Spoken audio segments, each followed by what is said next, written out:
Nation TV Bharat में आपका स्वागत है। मैं हूं धनवासी शौकत खान। आज नेशन टीवी से खास बातचीत के लिए हमारे बीच झारखंड प्रदेश कांग्रेस कमेटी के प्रवक्ता शमशेर आलम जी मौजूद हैं, जो विभिन्न समस्याएं के बीच इनसे हम बात करेंगे। तो आइए इनसे खास आपको रूबरू कराता हूँ। सबसे पहले नेशन टीवी भारत में आपका स्वागत है, जो आप हमारे चैनल में आए। धन्यवाद। सबसे पहले ये बताया जाए कि झारखंड में आपकी पार्टी की सरकार और यहाँ की सड़क विभिन्न समस्या से काफी लोग जूझ रहे हैं, इसमें किसको दोषी मानते हैं आप? देखिए, इसके पूर्व की जो सरकार थी, चाहे वो बाबूलाल मरांडी जी की हो, अर्जुन मुंडा की हो, ये सरकार जो झारखंड बने हुए आज 25-26 साल हो चला, और इस झारखंड में शासन कौन सबसे ज्यादा किया? तो 18 साल शासन भाजपा की सरकार यहाँ शासन किया।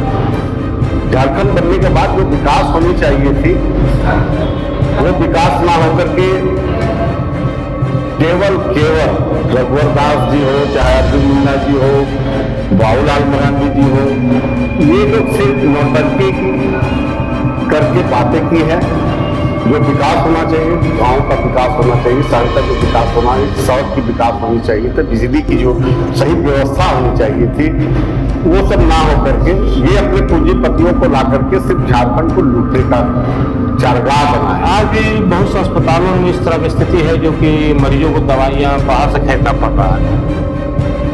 देखिए, इस मामले को लेकर के हमारे स्वास्थ्य मंत्री इरफान साहब जी लगातार, आपने देखा हो कि लगातार राज्य के हर जिले में औचक निरीक्षण कर करके इस व्यवस्था को सुधार करने के लिए बोले। 18 साल तक ये सरकार, गैर सरकार की जो सरकारें चली यहाँ पे, भाजपा गठबंधन की सरकारें चली, उस व्यवस्था को सुधार करने के लिए लगातार हमारे स्वास्थ्य मंत्री जी राज्य के हर जिले में आपका दौरा करके और हॉस्पिटलों का निरीक्षण करके वैसी व्यवस्था को सुदृढ़ करने के लिए लगातार प्रयासरत है। और आने वाले दिन में देखेंगे कि सुधार लगातार स्वास्थ्य केंद्र की हो, PMCH जो हमारे यहाँ पर है, CH है, उन पर आपको सुधार हो रही है। बहुत सारी मशीनें दिया गया है, बहुत सारी आउटसोर्सिंग का जो भी जरूरत की सामानें हैं उसकी उपलब्ध कराया जा रहा है, और सुचारू रूप से।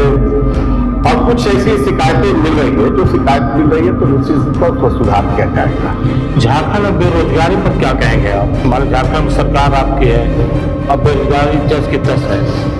देखिए, केंद्र की जो नीति है, केंद्र की नीति है जो हमारे देश के माननीय प्रधानमंत्री जी ने कहा था कि प्रत्येक वर्ष 2 करोड़ नौजवानों को रोजगार दूंगा, नौकरी दूंगा। क्या वो दिए? आज 10 साल होने चला है, 11 साल होने चला उनकी सरकार, केंद्र की सरकार। केंद्रीय संस्थाएं जो यहाँ पे झारखंड में, चाहे वो PCCL हो, सेल हो, इन लोगों के द्वारा निश्चित रूप से रोजगार उपलब्ध कराया जा सकता था झारखंड के नौजवान, शिक्षित बेरोजगार नौजवानों को। वो पहल केंद्र की सरकार के द्वारा नहीं किया गया।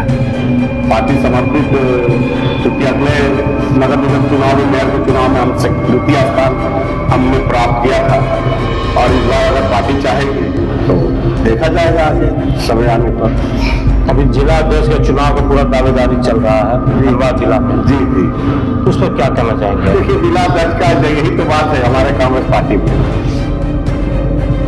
लोकतंत्र और संविधान की रक्षा के लिए हम लोग संघर्ष करते हैं, और हमारी पार्टी में लोकतांत्रिक व्यवस्था के तहत ही आगे बढ़ते हैं। संगठन में हमारी पार्टियों में जैसा नहीं है, भाजपा का जैसा नहीं है कि मिस कॉल मारो और शामिल हो जाओ, ये नहीं। आपको देखा होगी संगठन सृजन के माध्यम से अभी जो जिला अध्यक्ष का चयन की प्रक्रिया जो चल रही है, देखेंगे कि अखिल भारतीय कांग्रेस कमेटी के द्वारा पर्यवेक्षक भेजा गया था। या अखिलेश गुर्जर जी जो माननीय विधायक मध्य प्रदेश मुरैना झारखंड के पर्यवेक्षक भी आए हुए थे माननीय अशोक चौधरी जी, आपके डॉक्टर एम तौसीफ जी और हमारे माननीय मंत्री श्री नेहा तिर्की जी, 4 पर्यवेक्षक जनपद जिले के सभी प्रखंड और नगर में। आप दावेदारी हैं? जी जी, मेरी दावेदारी है।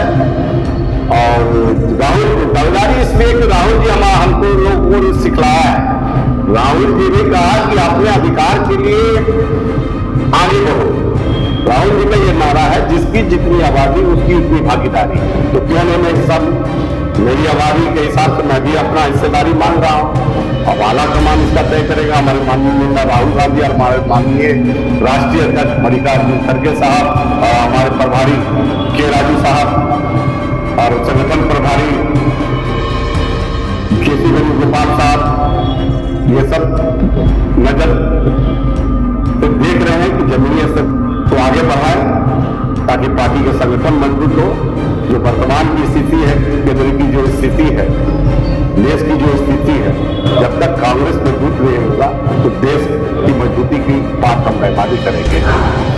तो आपने सुना अभी कांग्रेस प्रवक्ता शमशेर आलम जी से कि जब तक कांग्रेस मजबूत नहीं होगा, कांग्रेस देश में नहीं आएगी, देश मजबूत नहीं होगा।